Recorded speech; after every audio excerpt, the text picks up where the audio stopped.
Assalamualaikum warahmatullahi wabarakatuh. Perkenalkan, nama saya Farada Salim dari kelas 11.1. Di video kali ini, saya ingin menjelaskan materi tentang karya tulis ilmiah. Nah, yang pertama di sini ada pengertian karya tulis ilmiah. Karya tulis ilmiah adalah laporan tertulis dan diterbitkan yang memaparkan hasil penelitian atau pengkajian yang telah dilakukan oleh seseorang atau sebuah tim. Pembuatannya harus memenuhi kaidah keilmuan yang berlaku serta landasan teori yang kuat. Nah, berikutnya saya akan menjelaskan tentang ciri-ciri KTI. Sebuah tulisan baru bisa dikategorikan sebagai karya tulis ilmiah jika memiliki karakteristik berikut. Yang pertama yaitu objektif, menyajikan fakta apa adanya berdasarkan data, bukan opini pribadi atau perasaan penulis. Yang kedua, logis, alur berpikir yang digunakan masuk akal, sistematis, dan dapat dinalar. Yang ketiga, sistematis. Sistematis adalah sebuah tulisan yang ditulis mengandalkan struktur yang baku dan berurutan atau tidak acak-acakan.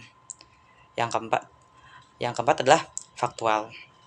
Menggunakan data yang valid dan bisa dipertanggungjawabkan kebenarannya. Lalu yang kelima, menggunakan bahasa yang baku. Mengikuti aturan kebahasan yang resmi dan menghindari kata-kata bermakna ganda atau ambigu.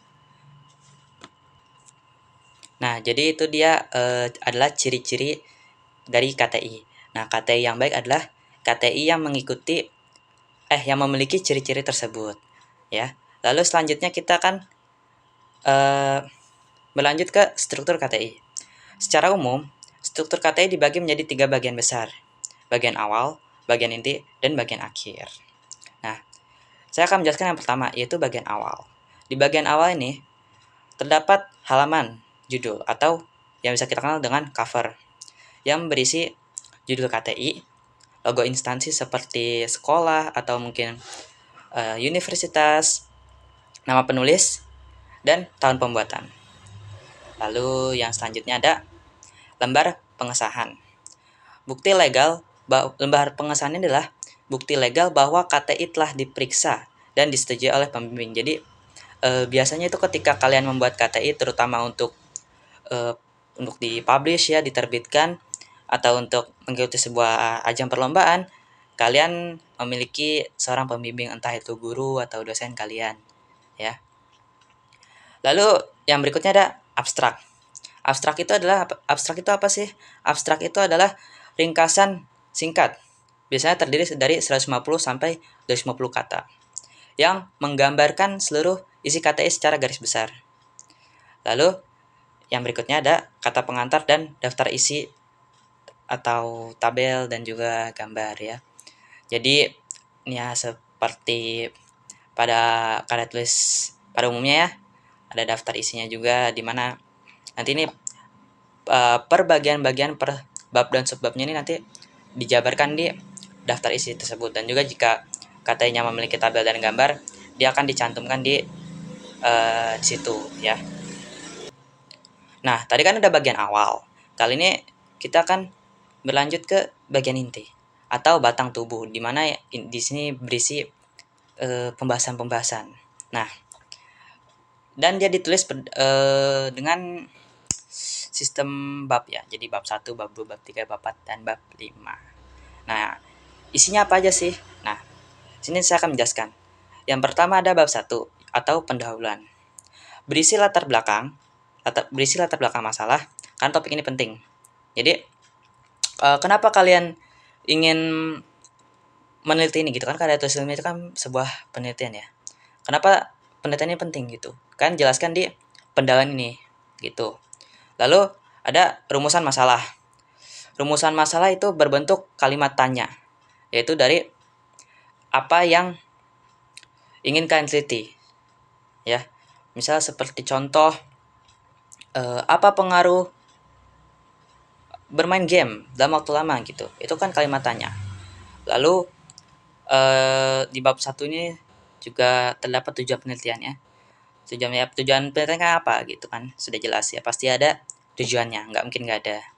Lalu dan juga manfaat. Nah, manfaat ini dia berhubungan sama tujuan. Jadi biasanya di antara tujuan dan manfaat ini dia kalimatnya kan mirip-mirip ya, atau mungkin sama lah terkadang. Lalu di bab 2. Bab 2 ini adalah landasan teori atau tinjauan pustaka. Berisi teori-teori dari ahli atau penelitian terdahulu yang mendasari penelitian kalian. Jadi pasti ketika kalian ingin melakukan penelitian kan perlu yang namanya referensi atau kutipan-kutipan. Nah, disinilah kalian mencantumkan kutipan-kutipan tersebut untuk melakukan sebuah penelitian yang baru. Nah, yang ketiga atau bab 3 itu metodologi penelitian. Menjelaskan cara kalian mengumpulkan dan menganalisis data. Eksperimen data itu misalkan kayak data hasil eksperimen, kuesioner ataupun wawancara ya. Jadi kalian di sini menjelaskan kalian itu melakukan penelitiannya itu seperti apa, bagaimana ya, namanya juga metodologi penelitian gitu. Lalu di bab 4, hasil dan pembahasan. Nah, di sini kalian akan memaparkan dari hasil penelitian kalian, dan ini merupakan bagian yang paling krusial karena isinya adalah data-data yang kalian telah dapatkan dari hasil penelitian kalian. Nah, selanjutnya yang terakhir yaitu bab 5 atau penutup. Berisi kesimpulan dan juga jawaban singkat dari rumusan masalah yang sudah kalian buat di bab 1 tadi. Oke ya. Setelah bagian inti, ini adalah bagian akhir yang berisi daftar pustaka. Daftar pustaka ini adalah sumber-sumber yang dimana tempat kalian mengambil kutipan yang tadi di landasan teori di tinjauan pustaka ya. Tinjauan pustaka kalian mengambil kutipan dari seseorang, lalu sumbernya itu kalian cantumkan di daftar pustaka ya. Dan ada lampiran. Di sini umumnya berisi dokumentasi jika memang kalian melakukan penelitian seperti di laboratorium atau di lingkungan masyarakat yang memiliki dokumentasi, itu dilampirkan di bagian lampiran ini. Lalu ada tujuan membuat KTI. Tentu saja ada tujuannya dong. Nah, yang pertama itu tujuannya adalah untuk memecahkan masalah. Jika kalian membuat KTI pasti ada masalah yang ingin kalian selesaikan atau ingin cari tahu solusinya. Jadi memang fungsi utama itu atau salah satu fungsi adalah untuk memecahkan sebuah masalah. Yang kedua adalah melatih untuk berpikir logis. Karena membuat KTI ini itu nggak bisa asal-asalan. Kalian perlu pemikiran yang sistematis dan juga logis ya. Dan yang ketiga itu adalah menambah ilmu, yang menambah wawasan. Karena kan kalian melakukan sebuah penelitian, mencari banyak referensi, itu pasti kan akan mendapatkan banyak ilmu ya, dan juga pengalaman dari membuat KTI tersebut. Lalu setelah tujuan ada juga manfaatnya ya, tentu saja ada manfaatnya dong. Yang pertama bagi penulis. Bagi penulis ini dapat mengasah kemampuan membaca secara efektif, melatih keterampilan menulis yang terstruktur, dan memperluas wawasan. Itu sudah jelas, semua juga sudah disinggung sebelumnya ya. Jadi memang KTI itu sangat amat bermanfaat. Tidak hanya bagi penulisnya, tetapi juga bagi banyak orang, bagi masyarakat, bagi pembacanya. Yang membaca KTI buatan kalian yaitu diantaranya adalah menjadi referensi terpercaya untuk belajar atau memecahkan masalah serupa di kemudian hari. Jadi ketika misalkan pasti hasil penelitian kalian di masa yang akan datang atau di masa depan itu akan terus dikembangkan, karena yang namanya ilmu itu akan terus berkembang seiring berjalannya zaman. Oke, mungkin ini jadi bagian terakhir yang akan saya jelaskan, yaitu langkah-langkah dalam membuat KTI. Tentu saja ada langkah-langkahnya supaya tidak acak-acakan ya, dan juga kalian tidak kebingungan. Nah, yang pertama itu menentukan topik dan judul. Nah, kalian harus menentukan topik yang ingin teliti itu apa, inginkan tulis, misalkan seputar kesehatan atau tentang iklim ya, banyak ya, bisa apa saja namanya, yang penting bersifat ilmiah gitu. Dan selanjutnya mengumpulkan referensi. Nah, kalian tuh untuk menciptakan sebuah KTI kan perlu mengumpulkan referensi untuk merangkai sebuah kalimat di KTI kalian, dan juga referensi itu berguna untuk membuat sebuah teori baru atau hasil atau kesimpulan yang baru. Itu referensi itu sangat diperlukan, karena memang juga pada dasarnya pasti akan selalu memerlukan referensi. Namanya juga kan di tinjauan pustaka juga itu kan dari referensi atau penelitian-penelitian terdahulu.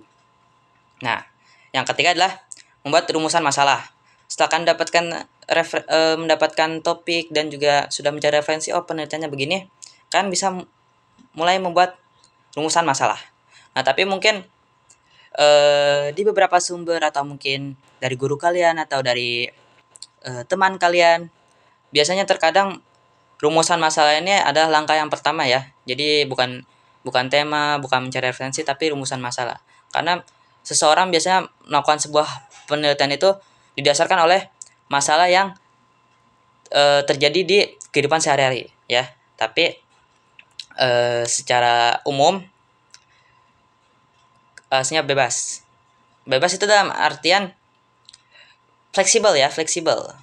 Jadi tergantung nyamannya kalian kan, karena memang ada orang yang dia itu belum kepikiran masalahnya apa ya, jadi mungkin dia mengkerucutkan dulu lalu bisa menemukan masalah yang ada di bagian paling kecil ya, misalkan lingkup yang paling kecil begitu ya, lingkungan sekolah, jadi dikerucutkan dulu berdasarkan topik yang mereka pilih gitu.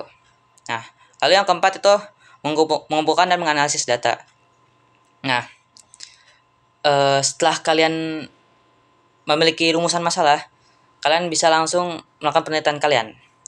Nah, setelah melakukan penelitian kan tentu saja sudah mendapatkan data-data yang ingin kalian tuliskan di hasil KTI kalian ya.